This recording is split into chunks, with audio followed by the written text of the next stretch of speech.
Hello, my name is Kevin and welcome to the Love Decanters channel. So, you may have thought that I've done dwarf ale glasses before, and that would be true. Okay, so I'm going to do them again, but slightly differently. So, since I did it the first time, I've managed to buy a few. I've also managed to borrow a few. And I found a new reference, which is a really good reference. And because I've got a few different ones, I can show you some different references as well.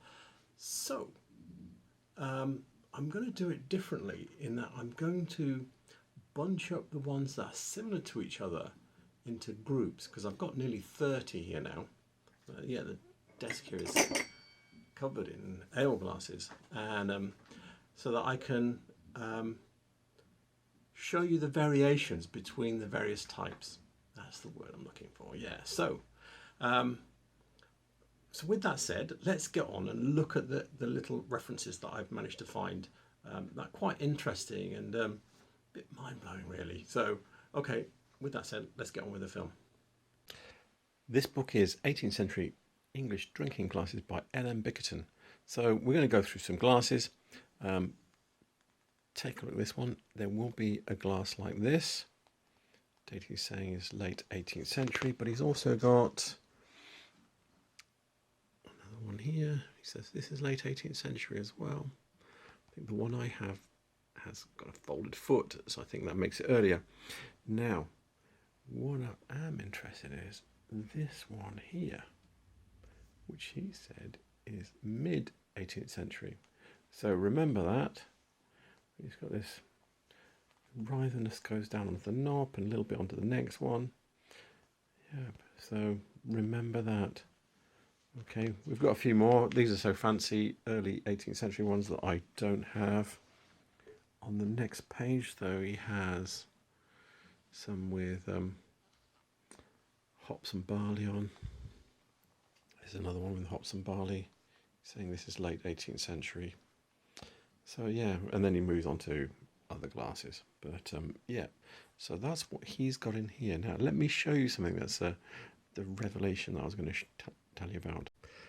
So this book is British Glass, 1800 to 1914 by Charles Hajdamach. And yeah, so it says this is from Richardson's Pattern Books, 1835 to 40. And if you remember the rython glass we were looking at, here it is.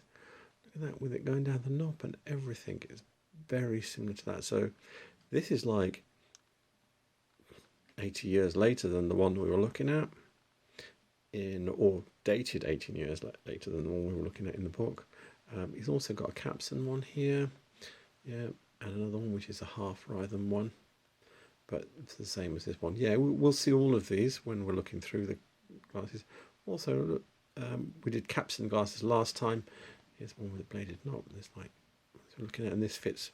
This date goes with this, nice and exact. So with that, we will move on. So I said I would show you some glass, and I immediately changed my mind. So yeah. I thought I'd show you this little booklet that I bought. That's really quite a nice little thing.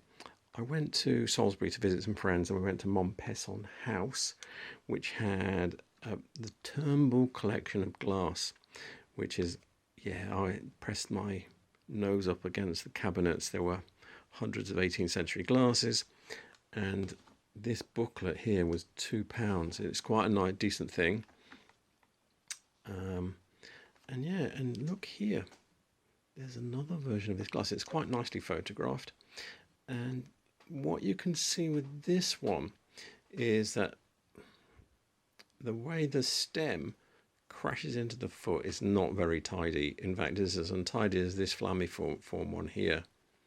Yeah. Makes me think, yeah, probably they were making them in the 18th century, because that is, yeah, not very tidy at all. I would have thought by the 1830s and 40s, most of the glasses you see then, nicely done there, a bit more control.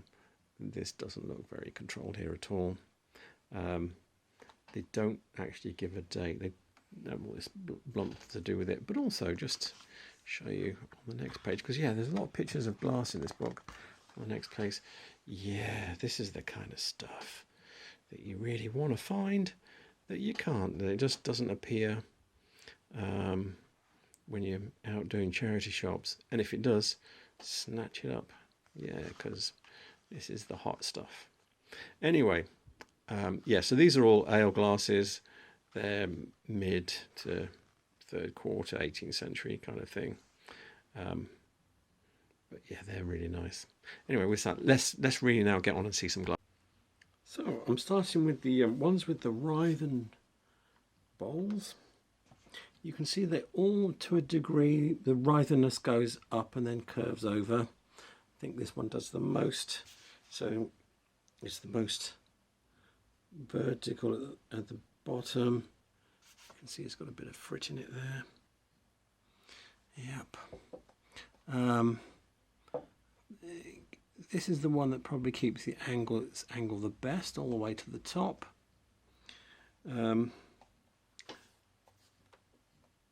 This one, I think, because we know it's looking like they're being made for an 80-year period, possibly, this is the one that stands out as being the oldest one. It's a rocker. It's got the biggest foot, and that foot is actually not particularly circular. I mean, you look at one like this, actually that one's not particularly circular either. Maybe I should be looking at them more carefully. Yeah. Are any of them particular? This one, look. Oh, there's one that's nice and circular. There we go. But actually, I don't think the stem is in the middle. Ooh, this is actually, I'm having a revelation here, all my own. Yeah.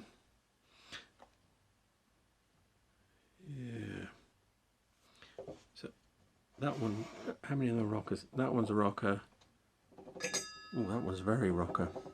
So, don't think they're quality items really, to tell the truth. They look good, but clearly, if that's the standard. But this one, I think, is the, generally when you're talking about 18th century glasses, the foot's bigger. Quite often they are chopped down, but this one has got wear out to the edge of the foot wherever it hits the table, even on the bits that look like they might have, where it's actually at an angle. That bit there has got a bit of an angle there, two angles there. Yeah, it's doing something weird there. But actually looking at the end, looking at it end on, is actually not, it's a funny angle because actually it's not been cut down, it's just not a straight glass. Look at that, can you see it as I turn it round? Yeah, I never really looked that hard before. I do feel this is the oldest one though, because it's got the biggest foot. Something about it, and also now that I've looked at how the state of it, yeah. So you can see the variation. They're kind of similar, but they're not. This one's a bit, you know, got the shortest stem, thinnest bowl. I think that's probably the widest one. Yeah, there is variation, and these are the most common types that you're going to see. So it's plausible that they're made for 80 years is possible. So these are the ones I've got where the bowl is half moulded, and these cross a range. Now this one is in Bickerton, as mid-18th century, and look at this, it's a folded foot one. So yeah, is it wonky foot? I'm obsessed with that now. But yeah, you can see broken. All of the ones we looked at previously, they all had broken pontals, so not one of them. But yeah, this one's got a folded foot. Bickerton sells mid-18th century. Yeah, I'm quite happy with that. Take on that one. Oh, and it's a rocker. Yeah, find the rocky spot, there it is. Oh, that one sits flat. So this one is like the fully rython ones, only it's just up to here. Yeah, but it is actually like, this is like petal moulding. So this is petal moulding here, and this is petal moulding. Look at this. It's like ridges. Yeah, underneath you can see it's actually got. Hang on, can I show you? Can you see? Underneath, it's not like that. This, or is it? But anyway, yeah, this is petal moulding, and this is more like petal because it's vertical. I think this is half rython. These two, I think these are a bit later. I think this is more 1800 style. It's got quite a nice conical bowl. I mean foot. This one's a bit lesser, but reasonably conical. That one's not conical, but it looks like someone tried and it actually flattened down when they were making it. And this one is reasonably flat. It's got this different knob. So the other's it's a round knob that goes just under the bowl. This is just a flat knob that's in the middle of the stem. But it's not a capstan one because the stem looks like it comes. You can see that it's a drawn stem because the moulding from the bowl goes down the stem. You can see it all the way down here. So this is a drawn stem in that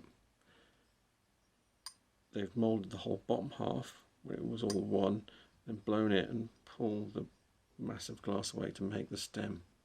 So this is a two-piece glass.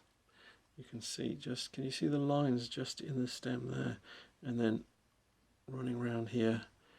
They've been smoothed out here a bit, but they reappear in this bottom knob here.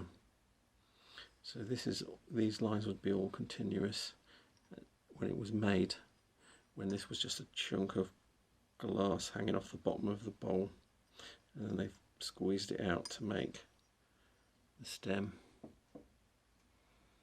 Yeah, you can see this clearly. This is a drawn glass, but more clearly. So anyway, so there we go. These are the half rython ones. Yeah, and we've got the date range. So let's move on. I'll show you something super nice now. So these ones are faceted glass stems. Normally these are dated to 1785. They're usually considered to be pre-1800. And yeah, so I've got, this one is mine. I bought this. It's very nice. It's got a very conical foot, can you see? It's got hexagonal facets, and then they ran up the side of the bowl for the first almost an inch, I would say, about an inch. And then it's got this XO pattern, which is actually not, those are not X's, they're stars, and these are called olives, these little round cuts like this. On this one the olives are pretty round, if anything they're slightly vertical. Yeah, you can see there's bubbles in the base quite a lot, and you can see a lot of tool marks in the base as well. You really need to have it in your hands to see the quality of what's going on with the bowl. But yeah, the bowl is nicely worn. And then got this one. I've borrowed this one. It's a bigger glass. It's got a different shape bowl, so that's a funnel. This one's, I think this is called an OG. Again, facets come up the stem. These are diamond facets, can you see? The other ones were hexagonal. And then, yeah, it's got a little chip there, but I don't care about that. That's quite. And then, yeah, that's got quite a fearsome broken pond that you could literally, I could rip my thumb open on that if I wanted to. Not that I want to, but you know what I mean. I'm just demonstrating. And this one's different. It's still got EXO, but yeah, the olives are horizontal on this. Can you see? And the stars are a bit more squished. So, yeah, this is the real business. Again, it's got a few bubbles in the base. Tool marks, everything about it says, yeah, I'm right. This one, this has got a slice cut stem, and it's got a different, I'd call this a frizz. I wouldn't call it EXO, because normally with EXO you think of them as being packed together, but then it's got a border on each side. I'm a bit less certain of this glass. The foot looks, you can see, it's a bit bright though. These facet stem ones are supposed to be post 1800. This could be as, you know, into the 1840s or something like that. I don't know, but the foot looks like it's trying to be earlier, which might mean it might be a copy. I don't know. It's difficult to tell. It's difficult. See, it might be a 100-year-old copy. I mean, that what you're hearing there, if it was new, it wouldn't make that noise. That's where the edge of the foot touches the table. So yeah, this one's a bit of an intriguer for me. It was quite cheap, so I put my pennies down, bought it. So yeah, so those are facet stem ones. This one's slice cut though, which is later. And these ones are diamond facets. Oh no, hexagonal facets. I'll show you that again. If you look at the facet, can you see that it's a hexagonal shape there? And if you look at the facet here, you can see it's a diamond shape. So yeah, two different kinds of facet. Superficially, they look kind of the same. When you look closer, they are different. Yeah, and this one was also, it's a narrower glass with a smaller foot. This has got a huge foot, but it is a wider glass. But I'm quite happy that they're both right. These ones, they look so right. So I didn't have any of these the last time I made a film. Only one of them is mine. This one here on the end. All of these are borrowed. So these are true captain stems. You've got literally this. This is actually just looks like what you'd see on the key side. So short and fat. You wrap your cable, you rope around it, but obviously these are like slimmer ones. But they are all the same kind, unless someone pops up with a different name for them. So you've got one here, which is a petal molded one, which is the one I own.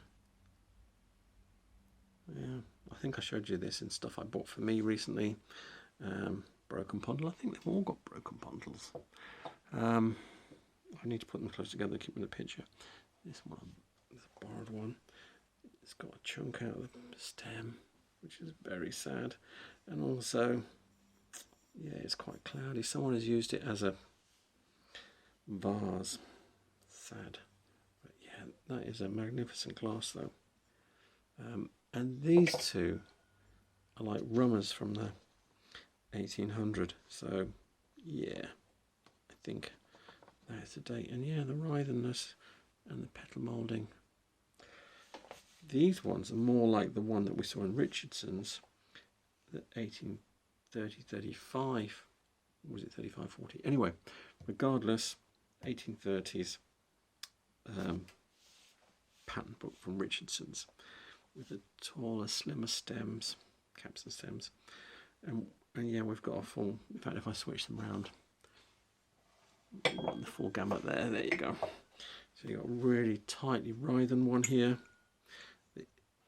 It's so tight you can rub your fingers on it. This is the tightest rython one I've ever seen. Broken pontle. See, nicely conical foot. Then this one is more your typical rython stem one. Yeah. What's that on the foot? I didn't see that before. Is that dirt? It's dirt. Yeah. Sorry, it's not mine, so I'm not owning up to that. Yeah, that's quite nice. Very conical foot. Look at that. Broken pontle again. This one's a bit strange. Now, this is something you see sometimes on glasses, where the wear mark is further in, and if you do this, yeah, when they're making the foot, they've just accidentally nudged the edge of the glass up, so it's not sitting on the table, and then they've created a ring. Sometimes you'll see it partially like that. This is fully like that. So yeah, the bit of the glass that's actually sitting on the table is quite small, and then you can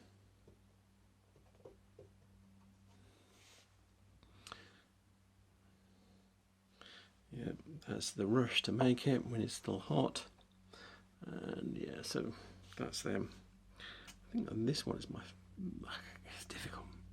I quite like this one, even though it's in a state, which are the two extremes really. You've got this lovely slim clear one, which is very elegant, and you've got this rather chunky job here. Anyway, these are the caps and stem ones. I think all of these are post 1800. I think the slim ones are a bit later. So these are the ones that I have with hops and barley on them. I've got 5, and I think they run date-wise from here to here. I think this one is more your maybe early mid 18th century, yeah, possibly 1840s, maybe that kind of time period. You've got a lovely little knob there. You've got nice hops and barley pattern on it. Nice conical foot. The folded rim. In the books, these ones are saying mid, so it might be 1840s, 50s, 60s, something like that. This one looks early to me. The foot is very conical.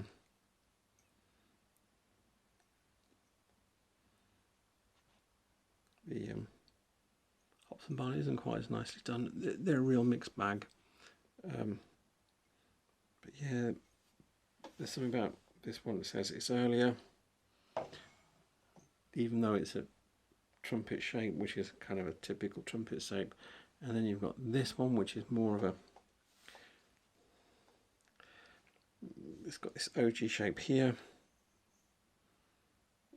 still very conical foot. So I think this is more your 3rd quarter, 18th century. Again, this one is actually very nicely engraved. And when you look at the engraving in style, they're clearly done by very different hands. You look at this one, which is kind of spiky looking. Can I get a focus there? Can you see it's spiky looking? This one, it's supposed to be the same hops leaves. He's just done it like a blooming clover leaf, so he's done it nice and quick.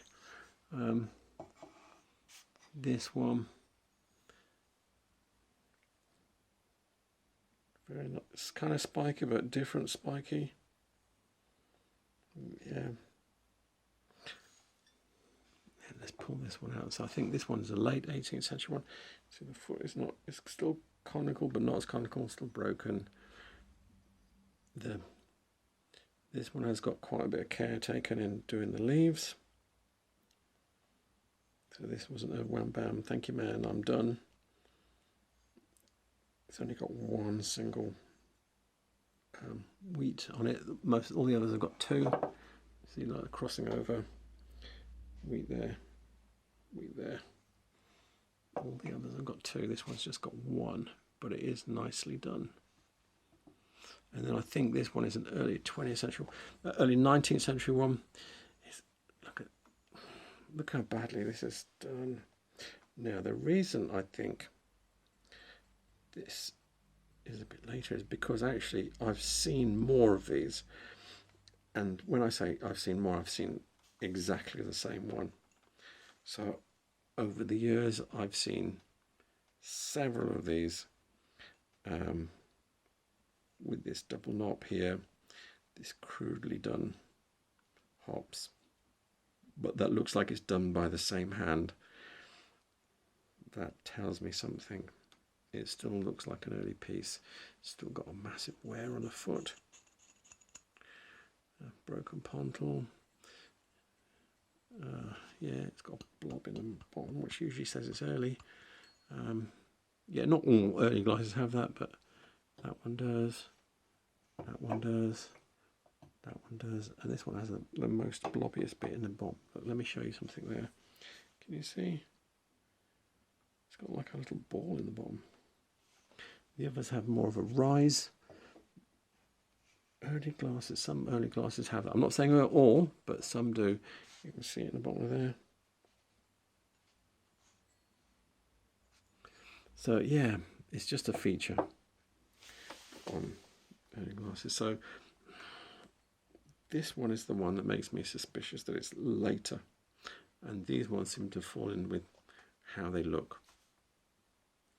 So we will move on and see some more. Before we move on and see some more, I thought I'd show you a little quandary I have here with this glass here. Let me get this one out of the way. Yeah, so if this didn't have the hops and barley on it, I might have said, oh, I think that might be a wine glass. It's a bit slightly tall wine glass. But then I have this one, which I did think was a wine glass, but then it's a bit taller than this. The stem is, the bowl is similar shape, and the but it's not traditional. Pattern for a, this is rib molded. Not a traditional pattern for an ale glass. Yeah, I think it is a late 19th century, 18th century glass, but is it ale? Is it not? So I'm not worried about the date. It's more about what is it. Anyway, just one of those little things where you see something and you're just going, oh, this is an outlier in shape because it's not quite as slim. It's a bit shorter, but then you've got this one here, which is not an ale glass, but yeah. Anyway, just thought I'd show you that. So, 2 of these you saw last week. These 2. These are caps and stem, but with knobs in the middle. This one, oh no, I don't think I showed you this one. So this doesn't have a bladed knob, it has a round knob, and I think it's an ale glass. It's not 100% certain. It is period with some of the other things we're looking at. It's too tall to be a wine glass. A wine glass would only come to be here. It's not big enough to be a rummer. Yeah, I think it's an ale glass. The height of this does hold quite a lot of ale compared to some of the others. It doesn't hold. Let me do this and I'll bring something else in. So I've got this one here, which is your classic, which is one that I couldn't find last week. Captain stem. This is an ale glass. Just the shape of it is just the classic shape, just the flattened bottom. And it's captain stem, you can see, but with a narrow bucket bowl on it, sort of funnel shape, not quite funnel shaped. Whereas this is your classic captain stem with a bladed knob. Yeah. So, why do I think this is? I think this is quite late in the game for this, and it holds more than the others. But let me, if I drag these across, I will bring something else in. So this is a, yeah boy, it's a biggie when you compare it. Put it back to the right, there we go. So this one, I think, because this is narrower holes, and this is a Victorian ale glass. This is the predecessor to your beer mugs with the dimples in. Yeah, these became dimpled beer mugs, you know, the old 1 pint jobs. So yeah, this is an ale glass. It's later. The quantity of ale seems to be going up. If I was dating them, I'd put them this way round, and the amount of beer you're drinking seems to be going up. This is, the size of this is more like the other ones that we were looking at, maybe a little bit smaller. Only the bigger ones were like of the range. These are the sort of like smaller, bigger. This one steps away a bit more, and this one steps away a bit further. A bit like our wine glass since the war. Wine glasses after the war were quite small. In fact, if you go back to I have one here. There was one captain's glass I didn't find. There's a wine glass, and that would not treat anybody by today's measures.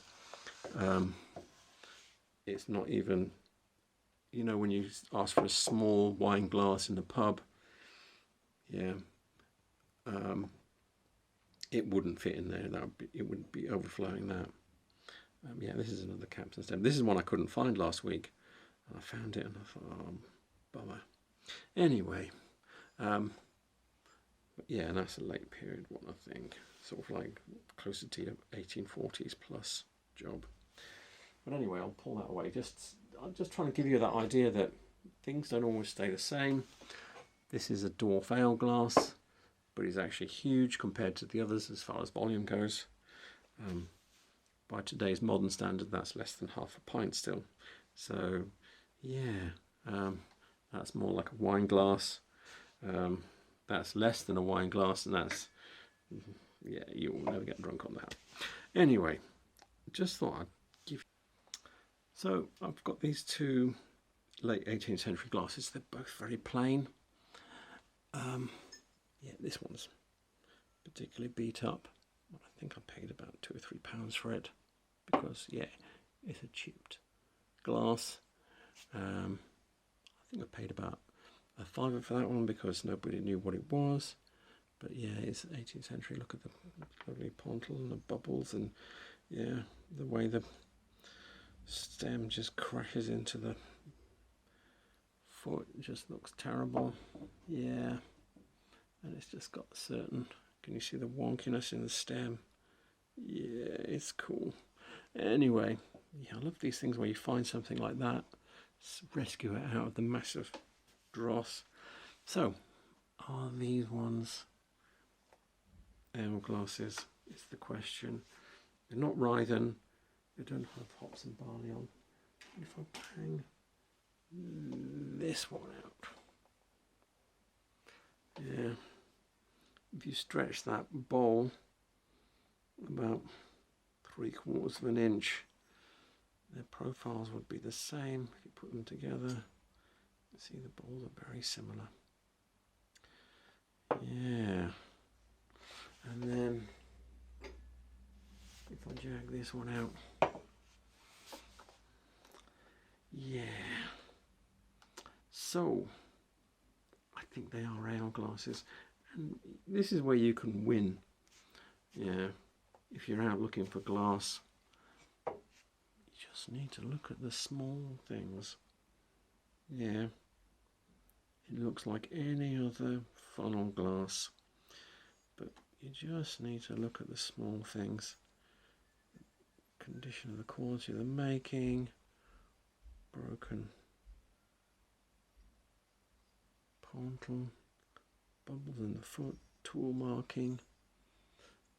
Can you see the ripples in the bowl there?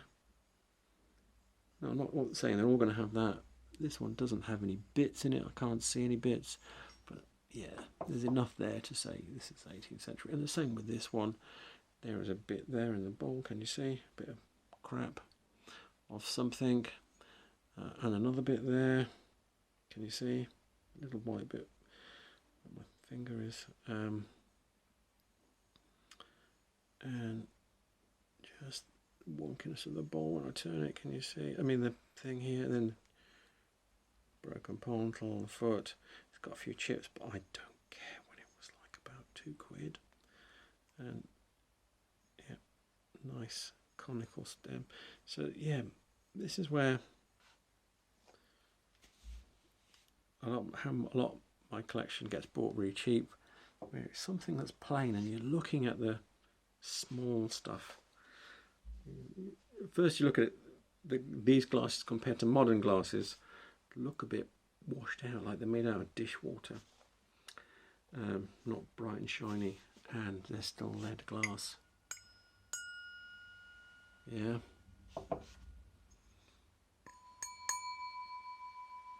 So yeah, so I think these are ale glasses, but also if you're out bargain hunting, there's a lot of smaller ones of these that are down about this height that are wine glasses that are still sort of like your late 18th century. Look out for them, save them from the scrap heap, because they've been around for too long to be chucked just because they might have a tiny chip on them or something. Anyway, I think that, looking behind me, yeah, I think I've been through all of the glass now. So there you have it, a bit more of a marathon look at dwarf ale glass, glasses I should say, because there's a lot of them now arrayed out in front of me at the moment. I've got to sort this out. Anyway, I hope you enjoyed that. I hope we've given you some clues on what to look for. How also not everything is always clear what it is. You know, there's sort of like, ooh, is it, isn't it? Is it the right size? Is it the right shape? Is it not? Also some of the details of what's early glass and what's not.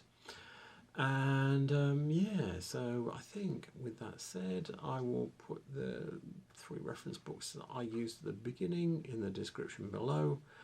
And yeah, I think that's it. So thank you for watching. Please remember to like and subscribe because it helps the channel expand. If you like and subscribe, YouTube goes out and shows it to new people. Yeah, that happens apparently, according to the algorithm.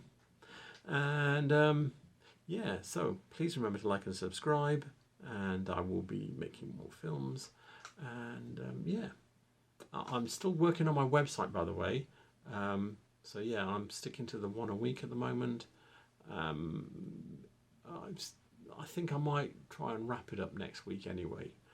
Just where I'm up to is where I'll stop, because you know you can just keep adding stuff, and I've got a few more bits that I definitely want to add, but yeah, it is very time consuming. Anyway, with that said, I will wrap this up, and thank you for watching. Good night.